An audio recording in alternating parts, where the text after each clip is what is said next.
ओम गंग गणपतये नमः। दोस्तों, आज की वीडियो में आप सुनेंगे चौथ माता की कथा। पौराणिक कथा के अनुसार एक गांव में एक सेठ सेठानी थे। उनके एक बेटा और एक बहू थे। बहू सबको भोजन करा के फिर स्वयं भोजन करती थी। एक पड़ोसन ऐसी भी थी जो रोज पूछती थी कि बहू आज क्या बनाया है, क्या खाया है। तो बहू कहती थी ठंडो बासी। एक दिन उसके पति ने ऐसा सुनकर विचार किया कि आज तो पकवान बनाए जाएं, फिर देखे कि मेरी पत्नी क्या कहती है। उसने तरह तरह के पकवान बनवाए और घर के सभी लोगों ने एक साथ बैठकर भोजन किया। आज भी पड़ोसन ने पूछा तो बहू ने कहा कि ठंडो बासी। सेठ के लड़के ने सोचा, हो न हो कोई बात अवश्य है जिससे कि मेरी पत्नी ऐसा कहती है। उसने पत्नी से पूछा, तुम रोज़ ठंडो बासी खाया ऐसा क्यों कहती हो, जबकि हम सबने साथ बैठकर कई तरह के पकवान खाए। उसकी पत्नी बोली, हम जो खा रहे हैं वो बाप बूढ़ों की कमाई है। जिस दिन आप कमा कर लाओगे उस दिन मैं समझूंगी कि ताज़ा भोजन कर रहे हैं। अब एक दिन लड़के ने माँ से कहा, मैं एक बड़े शहर में कमाने जा रहा हूँ। माँ बोली, बेटा अपने पास इतना धन है कि खाया नहीं खत्म होगा। माँ के मना करने पर भी बेटे ने स्वयं कमाने का दृढ़ निश्चय कर लिया और जाते समय पत्नी से कहा, मैं जब तक कमा कर बहुत सा धन लेकर ना आऊँ तुम चूल्हे की आग मत बुझने देना। एक दिन चूल्हे की आग बुझ गई तो वो मन ही मन घबराने लगी, कहीं मेरे पति पर कोई संकट तो नहीं आ पड़ा। जल्दी से पड़ोस में आग लगाकर चूल्हे में रख दूं। ऐसा विचार करके पत्नी पड़ोस में गई। वहाँ पड़ोसन चौथ माता का व्रत और पूजन कर रही थी। पड़ोसन ने कहा, थोड़ी देर में आकर ले जाना। तो बहू ने पड़ोसन से पूछा, आप ये व्रत क्यों करती हैं, इससे क्या मिलता है। पड़ोसन ने कहा, चौथ माता के इस व्रत को करने से अन्न और लक्ष्मी मिलती हैं और अपनी मनोकामनाएं पूर्ण होती हैं। अब बहू भी चौथ माता का व्रत करने लगी। दीवार पर उसने चौथ माता का चित्र बनाया। उस दिन घी और गुड़ का चूरमा बनाकर रात्रि को चंद्रमा को अर्घ्य देकर उसने भोजन किया। ऐसा करते करते बहुत दिन हो गए। चौथ माता ने उस बहू के पति को सपना दिया कि साहूकार का बेटा तू जागे कि सोवे, तेरी पत्नी तुझे बहुत याद कर रही है। घर जाकर उसकी चिंता मिटा दे। तू दुकान खोलकर कंकु केसर का पगलिया बनाकर बैठ जाना। आज तेरा हिसाब किताब हो जाएगा। अब तो चौथ माता ने जैसा कहा था वैसा ही हुआ।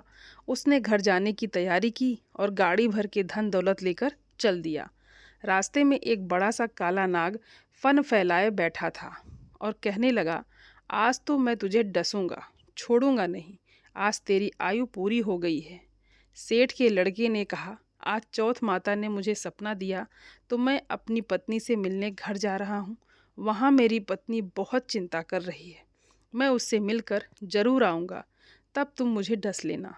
नाग ने कहा, तुम शपथ पूर्वक कह कर जाओ तो मैं तुम्हें जाने दूंगा, परंतु लौट कर नहीं आए तो तुम्हारे घर आकर मैं तुम्हें डस लूँगा।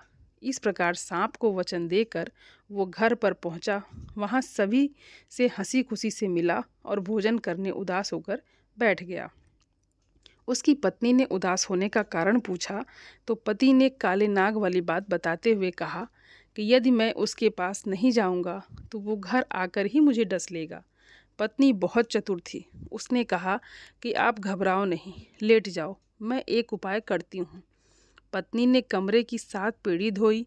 पहली पेड़ी पर रेत, दूसरी पर इत्र, तीसरी पर गुलाल फूल, चौथी पर कंकु केसर, 5वीं पर लड्डू पेड़ा, छठी पर गादी गलीचा और 7वीं पेड़ी पर दूध का कटोरा भरकर रख दिया। इस प्रकार वो 7 ही पेड़ी सजाकर बैठ गई। आधी रात होते ही नाग आकर पेड़ी चढ़ने लगा। पहली पेड़ी पर रेत में लौट गया और कहने लगा कि सेठ की बहू ने आराम तो बहुत दिया, पर वचनों से बंध कर आया है सो डसूंगा अवश्य ही। इसी प्रकार 7 पीढ़ियों पर नाग आराम करता हुआ और कहता हुआ कि डसूंगा जरूर कमरे में जाने ही वाला था कि चौथ माता ने विचार किया कि मैं इसे नहीं बचाऊंगी तो संसार में धर्म, कर्म और व्रत पूजन को कौन मानेगा। अब तो गणेश जी, चंद्रमा जी और चौथ माता ने उसे बचाने का विचार किया। तब चंद्रमा जी ने उजाला किया, चौथ माता ढाल बनी और गणेश जी ने तलवार लेकर नाग को मार दिया और ढाल से ढक दिया। अब बहू भी थकी हारी सो गई। दिन निकला तो लोग बेटे से मिलने आए, परंतु बेटा बहू तो उठे ही नहीं थे। बहुत देर हो गई तो माँ उन्हें उठाने गई। माँ ने 7 पीढ़ियों पर जो कुछ देखा वो बहुत ही घबराई और बेटा बहू को आवाज़ लगाई। बेटा बहू उठे तो देखा कि एक ढाल तलवार पड़ी है। अब ढाल उठाई तो वहीं काला नाग मरा हुआ पड़ा है। बेटा बहू ने सोचा कि आज तो धर्म कर्म ही आड़े आए हैं, जो भगवान गणेश जी और चौथ माता ने अपनी रक्षा की है। हे चौथ माता, आपने जैसी सेठ के बेटे बहू की रक्षा की, वैसी ही सबकी रक्षा करना। बोलो चौथ माता की जय। दोस्तों, चतुर्थी तिथि आने पर स्नान करने के बाद सोने, चांदी, तांबे, पीतल या मिट्टी से बने भगवान गणेश जी की मूर्ति स्थापित करनी चाहिए। गणेश जी को स्नान कराना चाहिए। इसके बाद जनेऊ धारण करानी चाहिए। अबीर, गुलाल, चंदन, सिंदूर, इत्र आदि गणपति जी को अर्पित करनी चाहिए। वस्त्र अर्पित करना चाहिए। अक्षत चढ़ाएं, फूलों से श्रृंगार करें। गणेश मंत्र बोलते हुए दूर्बा अर्पित करें। भगवान को लड्डुओं का या मोदक का भोग लगाएं। कपूर जलाएं। धूप दीप से आरती उतारें। इस प्रकार पूजा करने के बाद भगवान से सच्चे मन से क्षमा याचना करें और अंत में प्रसाद को सभी भक्तों में बांट दें। और अगर संभव हो सके तो घर में ब्राह्मणों को भोजन कराएं और अपने सामर्थ्य के अनुसार उन्हें दान दक्षिणा दें। वैशाख संकष्टी चतुर्थी को विकट संकष्टी चतुर्थी भी कहते हैं। मान्यता है जो व्यक्ति इस दिन व्रत रखकर भगवान गणेश जी की उपासना करता है उसके सभी संकट दूर होते हैं। गणेश जी की कृपा से उसका जीवन सुखमय होता है, साथ ही धन समृद्धि की प्राप्ति भी होती है। वहीं आपको बता दें कि इस साल विकट संकष्टी चतुर्थी 16 अप्रैल को मनाई जाएगी। वहीं इस दिन 2 शुभ योगों का निर्माण भी हो रहा है, जिससे इस दिन का महत्व और भी बढ़ गया है। अप्रैल की संकष्टी चतुर्थी के दिन 2 शुभ योगों का निर्माण हो रहा है। संकष्टी चतुर्थी को पूरे दिन सर्वार्थ सिद्धि योग और अमृत सिद्धि योग बनेंगे। इन योगों में पूजा करने का 2 गुना फल प्राप्त होता है, साथ ही कार्यों में सिद्धि भी मिलती है। संकष्टी चतुर्थी के दिन व्रत रखने से सुख समृद्धि की प्राप्ति होती है और साथ ही जीवन में संपन्नता बनी रहती है। संकष्टी चतुर्थी का व्रत और पूजा करने से जीवन की विघ्न बाधाएं सब दूर हो जाती हैं और गणेश जी की विशेष कृपा मिलती है।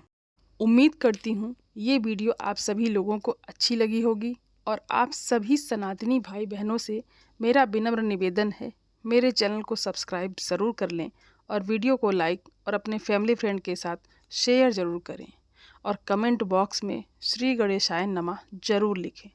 आप सभी को जय श्रीमन नारायण। धन्यवाद दोस्तों।